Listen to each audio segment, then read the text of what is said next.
Condense होती है, इसको कहते हैं आउटडोर यूनिट। अब इसकी वर्किंग पोजीशन आगे मैकेनिकल आ रहा है इलेक्ट्रिकल के बाद, उसमें आएगी, लेकिन फिर भी समझा देता हूँ आपको कि इंडोर यूनिट के अंदर क्या होता है, आपकी कूलिंग कॉइल है, उसके अंदर रेफ्रिजरेंट सर्कुलेशन कर रही है लिक्विड हालत के अंदर, तो बिलोर फैन लगा हुआ है, हवा को खींचता है। हवा क्या होती है, हवा के अंदर हरारत होती है, वो हरारत होती है जो हमारी है, हम जो खारिज कर रहे होते हैं, जो पंखी है, ट्यूब रॉड्स हैं, दीवारें जो हीट खारिज कर रही होती हैं, रेफ्रिजरेंट उस हरारत को जज़ब करती है, वो आकर टकराती है कॉइल के साथ।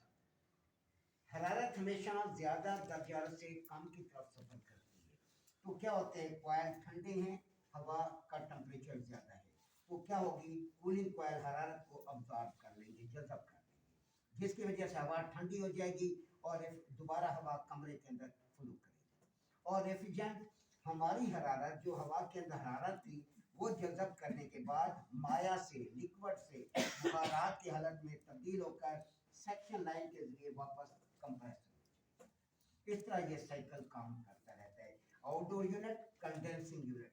इसे कंडेंसिंग यूनिट क्यों कहते हैं, क्योंकि वहाँ रेफ्रिजरेंट अपने हीट को कंडेंस करती है। ये साइकिल ऐसे चलता है, रेफ्रिजरेंट कमरे से हरारत को जज़ब करती है, माया से बुखारात की हालत में तब्दील हो जाती है, फिर ये जाती है आउटडोर यूनिट में। आउटडोर यूनिट में जो उसने हीट ऑब्जॉर्ब की होती है, जज़ब की होती है, वो हीट खारिज करती है। हीट को खारिज करने के बाद ये फिर बुखारात से माया हालत में तब्दील हो जाती है। इस तरह हीट को ऑब्जॉर्ब करती है और माया से बुखारात में तब्दील हो जाती है। कंडेंसर में जो उसने हीट जज़ब की है वो खारिज करती है और फिर बुखारात से माया हालत में तब्दील हो जाती है। इस तरह ये साइकिल आपका चलता रहता है, हीट ऑब्जॉर्ब की, आउटडोर में हीट खारिज। हमारा साइकिल फ्रिज है, डीप फ्रीजर है, चिलर है, जो भी सिस्टम है, इस तरीके से वर्क करता है। अब इसके अंदर हमारे पास इंडोर यूनिट है। इंडोर यूनिट के अंदर हमारे पास एक कार्ड लगा होता है, उस कार्ड को हम कहते हैं पीसीबी, प्रिंटेड सर्किट बोर्ड।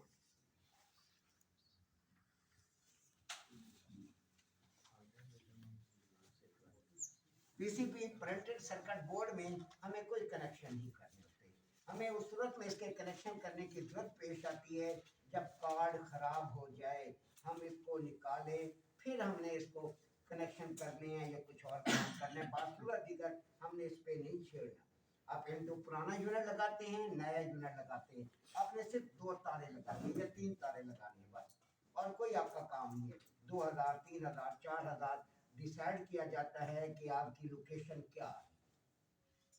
पैसे रेट तय होते हैं लोकेशन पर। अगर नॉर्मल है, आम लोकेशन है, 2000, 3000, 4000, जहाँ भी गेम बन जाए फंसा दिया जाता है। दूसरा डिपेंड करता है लोकेशन पर, किस लोकेशन में यूनिट लग रहा है।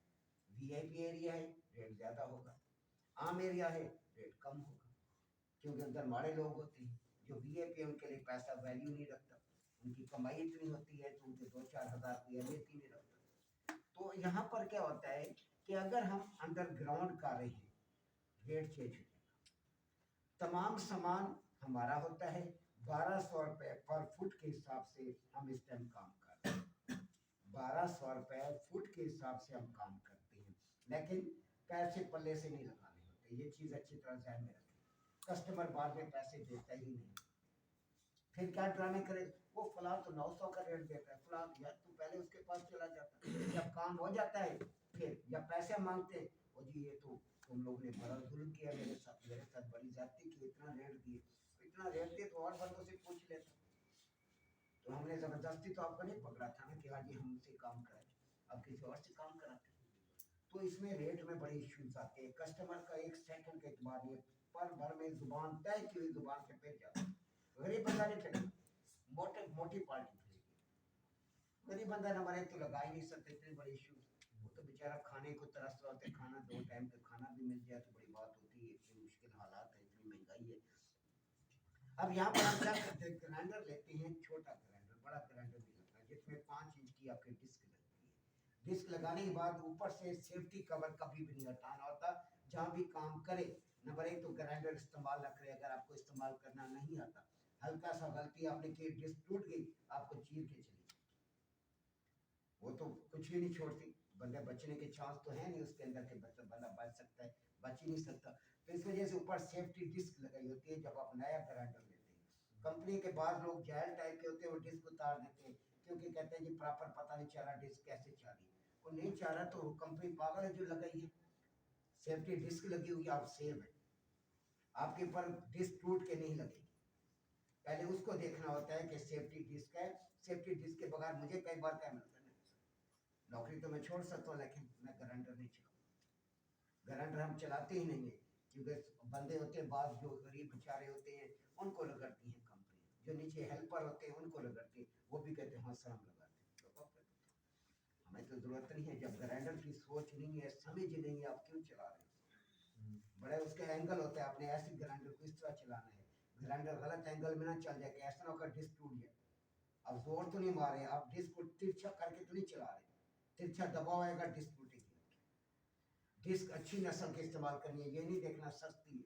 पहले जान बचाइए, अगर 100-200 की खातिर जान को वक्ते में डालो या किसी और को वक्ते में डालो, ये चीज़ ध्यान में रखें, जो चीज़ डेंजरस है अच्छी क्वालिटी, एक बंदे से नहीं, दूसरे से, 3 से देखे, 4 से, क्या हो सकता है कि वो 2 नंबरी कर रहा हो, हल्की डिस्क आपको महंगी दे रहा हो, 2-3 से देखे अच्छी डिस्क क्या है।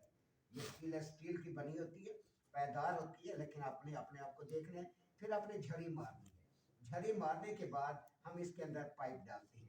ज़्यादा बेहतर होता है फर्श के अंदर पाइप डालना, मैं ज़्यादा तरजीह देता हूँ कस्टमर को, ये कहते हैं फर्श में। फर्श के अंदर लंटर आता है लेकिन ऊपर पलिस्तर वगैरह भी होता है। दूसरा फायदा ये होता है कि इसके ऊपर मॉइस्चर आता है, नमी आती है। नमी अगर आप नहीं लगाएंगे, सीलिंग के ऊपर लगा हुआ है, साल 2 साल बाद सीलिंग ही बर्बाद हो जाएगी, मॉइस्चर गिर गिर के सीलिंग ही कर जाएगी। नीचे अगर इसके ऊपर रखा हुआ है, नीचे जो भी चीज़ पड़ी होगी, पेंट है या फाइलें हैं, सारी बर्बाद हो जाएगी, मॉइस्चर गिरेगा। तो इस वजह से एरोफ्लेक्स मॉइस्चर से बचाने के लिए और बैरूनी टेम्परेचर असरअंदाज ना हो पाइप के ऊपर, तो हम एरोफ्लेक्स चलाते हैं।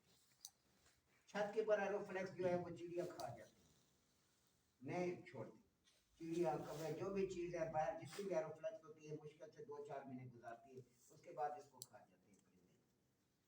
पता नहीं कैसे उसको हाजमा हो जाते हैं, उनको अच्छी लगती है ये पता नहीं, लेकिन जहाँ भी लगाई है एरोफ्लेक्स, छत के ऊपर तो नहीं छोड़ते, चूहे नहीं छोड़ते, इसको खा जाती है एरोफ्लेक्स। जो भी हमारा मसला जो हमारी जरूरत वैसे आगे बस ठीक है, जो बाड़ी में हमारे हम सेफ्टी तो नहीं कर सकते, वहाँ गार्ड तो नहीं बिठा सकते, हमारा काम एरोफ्लेक्स लगा देना, चेक करा देना यूनिट प्रॉपर वर्क हुआ हुआ है, बाकी सेफ्टी करना कस्टमर की जिम्मेदारी, हमारी जिम्मेदारी नहीं है। आपको बता दिया। अब यहाँ पर हमारे पास हर चीज़ इंडोर आउटडोर की मैंने पहचान करा दी। अब यहाँ पर हमारे पास कोई कनेक्शन नहीं करने होते। कंपनी ने इंडोर के अंदर पावर दी होती है, 1 टन और 1.5 टन के अंदर पावर इसके अंदर आई होती है, इंडोर में होती है। सब है मित्सुबिशी या कुछ और कंपनी है, इक्का दुक्का है, ज़्यादा नहीं, कि वो पावर जो है आउटडोर में देती है। कुछ कंपनियां जिनमें मित्सुबिशी सबसे ज़्यादा टॉप पर है कि ये पावर 1 टन है, 1.5 टन है, पावर आउटडोर में देती है, इंडोर में देती है। बाकी तमाम कंपनियां पावर इंडोर में देती है। अब इसमें हमें देखना होता है पावर इंडोर में है या आउटडोर में है, हमें कनेक्शन भी से पता चलता है। अगर पावर हमारी आउटडोर में होगी, अब यहाँ एक चीज़ याद रखें, अभी एक लड़का फेल हुआ है, इसी वजह से कि लापरवाही की, उसने पावर इंडोर में दे दी है। कंपनी ने टेस्ट बेस पे उन्होंने क्या किया हुआ है, घड़ी के यूनिट जितने भी हैं पावर जो है इंडोर में है, उन्होंने टेस्ट, जिन लड़कों का टेस्ट लेती है कंपनी, तो वो क्या करते हैं, और पावर आउटडोर में दी हुई है, 1.5 टन के यूनिट में पावर आउटडोर में खुद ही कर दिया उन्होंने, ताकि लड़के को समझ आती है कि नहीं आती, फेल करने के तरीकेकार होता है, तो इस तरीके से वो फेल करती है। आपके पास इजी वे होता है कि जब आपके पास पावर आउटडोर में होगी, जहाँ पर आपके पास 3 पॉइंट होंगे, लाइन, न्यूट्रल, और या 1 नंबर होगा या कंट्रोल वायर होगी, या 1 नंबर या 2 नंबर या 3 नंबर होगा, चौथा पॉइंट इसका ग्राउंड वायर होगा। लाइन, न्यूट्रल, 1 नंबर, 2 नंबर या 3 नंबर लिखा होगा, फिर ग्राउंड वायर और अलग होगी। ऐसा ना हो कि लाइन, न्यूट्रल, ग्राउंड लिखा हो, आप समझेंगे पावर आउटडोर में। अर्थ तो लाजमी देते हैं, तमाम यूनिट्स देती हैं, तमाम कंपनियां देती हैं, हम लगाए ना लगाए अलग बात है, लेकिन लाइन, न्यूट्रल और ग्राउंड वायर 3 पॉइंट तमाम कंपनियां देती हैं। लेकिन जब पावर आउटडोर में होगी तो यहाँ पर 4 पॉइंट आ जाएंगे, या ऊपर नंबरिंग होगी, line, neutral 1 number, 2 number, 3 number, ground wire नहीं लिखा होगा, जी नहीं दिया होगा, या कोई और ऑप्शन नहीं होगा, तो आप समझ जाएं कि पावर इसने आउटडोर में दे रहा है, इंडोर में नहीं। अगर पावर इंडोर में होगी तो सिर्फ आपके पास 1 टन का यूनिट है, 1.5 टन का यूनिट है, 3 पॉइंट्स आएंगे, लाइन, न्यूट्रल, ग्राउंड वायर, अर्थ। अब इसमें ये चीजें ध्यान में रखनी होती हैं। अगला आपको कैसे मार दे सकता है कि अगर आपके पास नॉलेज है, आप जहन में बात को रख रहे हैं, फिर आप मार नहीं खा सकते। अगर आपने बातें जहन में रखी, आपको रगड़ा नहीं देते, टैक्स देते हैं आपको खुद ही वो कंपनियां। अब घड़ी का यूनिट है, हमें पता है कि इसमें पावर इंडोर में होती है, उन्होंने पावर खुद ही कंपनी वालों ने चेंज करके आउटडोर में दे दी, आउटडोर में दे दिए। लड़का कह रहा है 1.5 टन का यूनिट है, पावर इंडोर में होगी, इंडोर में दिया, आउटडोर में कहीं नहीं। उसने जब आउटडोर को खोला तो उसमें एमसी लगी हुई थी, पता चल गया एमसी लगी हुई है तो पावर 100% आउटडोर में है, इंडोर में नहीं है। मैग्नेटिक कंडक्टर जब लग गया, एमसी लग गई है, तो पावर आउटडोर में, इंडोर में है। अब मिस्टर 400, 500, 600 की एमसी, मिस्टर बशी का रेट आम यूनिटों से कम से कम 30-40 हज़ार रुपए ज्यादा है, सिर्फ एक 600 की 500 की एमसी लगाने से। बाकी कंपनियां क्या करती है, बाकी कंपनियां कार्ड पे लोड दे रही है। बिलफर्ज आपका कंप्रेसर गड़बड़ कर रहा है, आपका करंट इंडोर के कार्ड पे से जाएगा, जिसकी वजह से रिले खराब हो जाती है, कोई और चीज खराब हो जाती है। लेकिन जब आपका पावर आउटडोर में है तो कार्ड अनलोड हो जाता है, कार्ड पे लोड ही खत्म हो जाता है, कार्ड पे 0% लोड रह जाता है, सारा लोड उधर एमसी पे आ जाता है, मैग्नेटिक कंडक्टर पे आ जाता है। आप खुद भी वेरी कर सकते हैं, 1 टन का यूनिट है आपके पास, आप पावर इसके आउटडोर में कर दे एमसी लगा के, कोई प्रॉब्लम ही नहीं है। मसला है कि दिमाग टेक्निकल हो तो आप खुद हर चीज कर सकते हैं। अब देखिए 1 टन का यूनिट है, इसके अंदर एक रिले लगी होती है जिसे हम कहते हैं कंप्रेसर रिले। इसके अंदर दो पॉइंट्स होते हैं, एक हमारे पास होगा लाइन का पॉइंट, दूसरा होगा कंप्रेसर पॉइंट। लाइन पॉइंट और कंप्रेसर पॉइंट, मेन का पॉइंट, एक आउट का पॉइंट। दूसरा ऑप्शन होता है इसके अंदर 3 number point, 4 number point, 1 number point, 2 number point. ये कंपनी तमाम निशान देती है। क्यों निशानी दे रही हैं? आपको पता चले मेरा मेन ये है, आउट ये है, आउट वाला पॉइंट हमेशा ज्यादा नंबर का होगा। ये भी आपको मैं दिखाऊंगा, अभी आपको प्रैक्टिकल अप्लाई करना सारा। आउट का पॉइंट हमेशा ज्यादा नंबर का होगा, या लिखा होगा लाइन सी कंप्रेसर, मेन की तार कंप्रेसर, या 1 नंबर या 3 नंबर, जो भी नंबर होगा इस साइड पे कम होगा, इधर ज्यादा होगा। इधर आ गया 2 तो इधर होगा 3। अब मेन की तार आपने कंपनी ने यहाँ दी होगी, हमने नहीं छेड़ना इसको, याद रखें, हमने कार्ड को नहीं छेड़ना। हमने कार्ड को उस टाइम छेड़ना है जब कार्ड खराब होगा, फिर हमने निकालना है। वरना आप यूनिट इंस्टॉल करने गए हैं, आप एक पुराना यूनिट है या नया, हमारा कोई काम नहीं है। अब यहाँ पर कंपनी ने यहाँ से रिले से तार उठाकर लाइन पे दे देती है, फिर वो न्यूट्रल कंपनी उठाती है, कंपनी उठाकर इसे न्यूट्रल, ग्राउंड वायर आपकी आती है, ग्राउंड वायर यहाँ से डायरेक्ट यहाँ पे। ग्राउंड वायर गवर्नमेंट सेक्टर में तो हम लगाते हैं, आम घरों में हम ग्राउंड वायर नहीं डालते, हम 2 कोर केबल डालेंगे। 2 कोर केबल कितने एमएम की डालेंगे? 2.5 mm। अब देखें आपके पास चार्ट है, यहाँ पर किधर है चार्ट, वापस में आओ। फ्लेक्सिबल केबल डालते हैं, हार्ड केबल नहीं डालते। हार्ड केबल जो है वो डैमेज हो जाती है। अब देखें 110 76 2.5 mm, 70 76 1 टन के साथ हम 70 76 डालते हैं 1.5 mm। ये आपने इसके साथ इंचेस भी दिए हुए हैं, एमएम भी दिए हुए हैं, तो आपने ये चीजें अपने ध्यान में रखने हैं कि इसके लोड कितना है।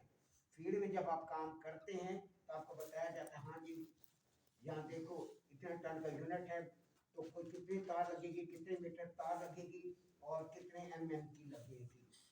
अपने यूनिट के एम्पेयर को ध्यान में रखना होता है कि यूनिट कितने एम्पेयर पे काम कर रहा है, तो उस हिसाब से आपने फिर तार उन्हें बताने होते सर इतने एमएम की तार लगाए। अब आगे ये चीज़ें मजीद वजाहत के साथ होंगी, और आगे जो एचपीएस में जाएंगे मजीद इसकी वजाहत होगी, तारों को कैसे और किस हिसाब से हम लेते हैं। अब ये हमारे पास आउटडोर यूनिट है। अब यहाँ पर हमने सिर्फ 2 तारें लगानी होती हैं। अगर हम कार्ड खोल लेते हैं, एक तार कंप्रेसर में इन हो रही है और दूसरी तार हमारे पास न्यूट्रल आ रही है, न्यूट्रल यहाँ पे देनी है। एक तार मेन की यहाँ पर आई और दूसरी तार रिले से निकलकर आपकी लाइन पर आ गई। बाकी यहाँ पर सारे जैक होंगे, एक जैक होगा आपके पास ग्रिल मोटर का, एक जैक आपके पास होगा फैन मोटर का, एक जैक आपके पास होगा ऑयल सेंसर का, एक जैक आपके पास होगा रूम सेंसर का। इस तरीके से आपके पास जैक होते हैं, जैक जैक के साथ लगते हैं। एक आपके पास होगा डिस्प्ले का जैक,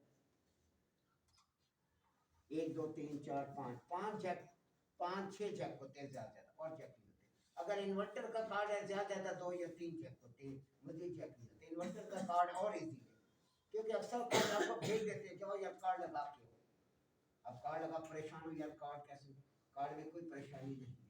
कार्ड के अंदर एक चीज नंबरिंग आपको बता दी मैंने, नंबरिंग है, नंबरिंग पे आ जाके कार्ड दे। न्यूट्रल कार्ड के पर जहाँ न्यूट्रल आएगी वहां पे थिम्बल लगा होता है, वहां पर साथ लिखा होता है न्यूट्रल, न्यूट्रल से तार उठाकर डायरेक्ट न्यूट्रल पर आ जानी है। एक मेन की तार आपकी रिले पर आनी है, रिले के नंबर देखेंगे मेन कहाँ देनी है, आउट कहाँ देनी है। अगर खुदा ना खास्ता मेन आपकी गलत हो गई है, रिले की मेन आपने इधर लगा दी है, आउट इधर से ले ली है, तो कोई मसला नहीं है। क्या होगा, आपका डिस्प्ले ऑन नहीं होगा। क्यों, ये सीरीज है, रिले सीरीज में लगी हुई है, इसमें न्यूट्रल फेस तो आपने देना नहीं है। एक ही तार, एक तार इन होगी, एक तार आउट होगी। अब इसमें अगर तार आपने मेन चेंज कर दी है, मेन इस साइड पर आ गई है इधर की बजाय, आपको पता नहीं चला नंबरिंग का, तो आपका डिस्प्ले ऑन नहीं होगा। या आपको अमली तौर पे मैं करके सारी चीजें जो यहाँ समझा रहा हूँ, फिर आपको अमली मैंने दिखाना है कैसे किस तरीके से आपका डिस्प्ले ऑन नहीं होगा किसी भी सूरत के अंदर। तो आप क्या करेंगे, समझ जाएंगे कि हाँ जी मेरी मेन गलत लग गई, इधर वाली तार इधर, इधर वाली मेन की जो चीज, आपके लिए प्रॉब्लम नहीं। अब आपके पास अगर वैसे कनेक्शन करने, आपके पास 1 टन का यूनिट है, 1.5 टन का यूनिट है, जो कनेक्शन आपके इंडोर में होंगे वही कनेक्शन आउटडोर में होंगे, इसके अंदर कोई तब्दीली नहीं होती। लाइन को लाइन के साथ आपने मिला देना है, और न्यूट्रल को अपने न्यूट्रल के साथ मिला देना है। ग्राउंड वायर अगर किसी जगह गवर्नमेंट सेक्टर में या फॉरेन में काम कर रहे हैं, तो आप 3 कोर केबल लें, 110 76 3।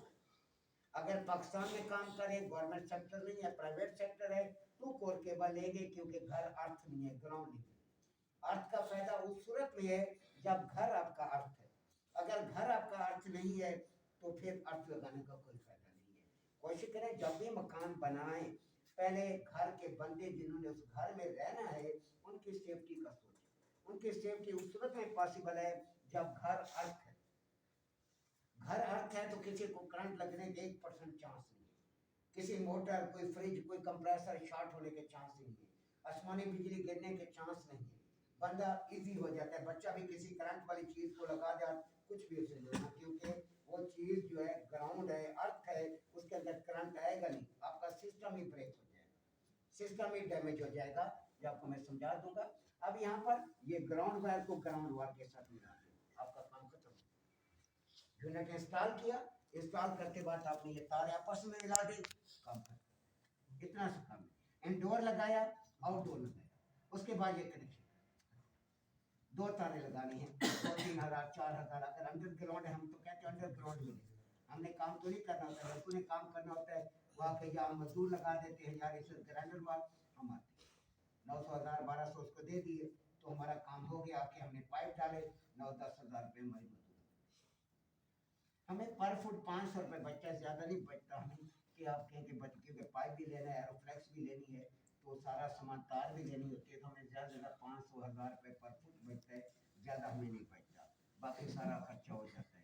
तो बचत होती है कि हमने काम कोई भी नहीं करना होता, हमने सिर्फ झड़ी मारी हुई है, उसके अंदर हमने पाइप डालना है, प्लिस्टर करना हमारा काम नहीं, प्लिस्टर मिस्त्री का, हमने सिर्फ पाइप डाल दिया, बाकी कस्टमर का अपना काम है, वो कराएगा। अब लाइन न्यूट्रल आपके पास आ गई है। अब आउटडोर के अंदर आपके पास क्या होगी, आपके जहन में होगा कि अब आउटडोर का मसला कैसे हल करना है। अब यहाँ पर कंबाइन कैपेसिटर दे दे या रनिंग कैपेसिटर दे दे। कंबाइन कैपेसिटर, रनिंग कैपेसिटर एक ही चीज़ है, मैंने पहले भी कई बार बताया है। सिर्फ फर्क इतना है कि इसके अंदर फैन का प्लांट आ जाता है, और कोई तब्दीली या कोई इश्यूज नहीं है इसके अंदर। अब आपकी लाइन आई, कंबाइन कैपेसिटर के कॉमन पार्ट में दे दे, इसी पॉइंट से सप्लाई आप रनिंग में दे दें, दूसरे पॉइंट से आप सप्लाई स्टार्टिंग में दे दें। मेन जब भी कहीं भी देंगे मेन से तार हमेशा रनिंग में जाएगी, रनिंग में दे दी और इसके हाई से पार्ट उठाकर इसके स्टार्टिंग में दे दी, काम खत्म हो गया। न्यूट्रल उठाई, न्यूट्रल आपकी कॉमन में आ गई, जैसे न्यूट्रल आपकी इधर कॉमन। अब देखिए विंडो से कितनी इजी है, सिर्फ एक कैपेसिटर है, कुछ भी ये भी नहीं आता तो फिर क्या करें। ये 1/4 की लाइन होती है। दूसरी जो सेक्शन आती है, तमाम कंपनियां 1 टन और 1.5 टन के साथ आधी का पाइप लगाती है 1/2 का। Section delivery liquid line, delivery हमारे पास 1/4 और जो सेक्शन है वो हमारे पास आधी के इस्तेमाल करके 1 टन और 1.5 टन। अब 2 टन के अंदर हमारे पास पाइप का साइज यहाँ पर चेंज हो जाता है। अब यहाँ पर थोड़ी सी तब्दीली आ जाती है। डिलीवरी कुछ कंपनियां 1/4 देती हैं, डिलीवरी लिक्विड लाइन कुछ कंपनियां 3/8 देती हैं, जिसमें एक्शन है अब 3/8 दे रही है, मित्सुबिशी है 3/8 दे रही है, इसके अलावा डॉलिस 1/4 दे रही है। तो जहाँ पर एक्शन है, मित्सुबिशी है, तो ये जो कंपनियां ये 3/8 दे रही हैं, बाकी कंपनियां 1/4 दे रही हैं, पहले भी 3/8 दे रही है। अब इसके बाद जो सेक्शन है हमारे पास, क्योंकि आपको दोनों चीज़ें बतानी होती हैं, सर कुछ कंपनियां 1/4 दे रही हैं, क्योंकि उसके जहन में हो सकता है खाका 3/8 का हो जो टेस्ट ले रहा है, तो आप उसे बताएं सर 1/4 कुछ कंपनियां देती हैं, कुछ कंपनियां 3/8 देती हैं। लेकिन जो सेक्शन है तमाम कंपनियां 5/8 देती हैं 2 टन यूनिट के साथ, 1 टन और 1.5 टन के साथ हमारे पास पाइप साइज जी आता है, और 2 टन के साथ हमारे पास पाइप साइज जी आता है। डिलीवरी कुछ कंपनियां 1/4, कुछ कंपनियां 3/8, और हमारे पास जो सेक्शन आती है वो तमाम कंपनियां 5/8 देती हैं। 5/8 का साइज पाइप का सामने लगा हुआ है, अगर नहीं समझ आ रही तो वो सामने देख ले, मैंने दिखाया हुआ है। पाइप साइज आपके पास क्या होता है, जब आप वेल्डिंग में आए थे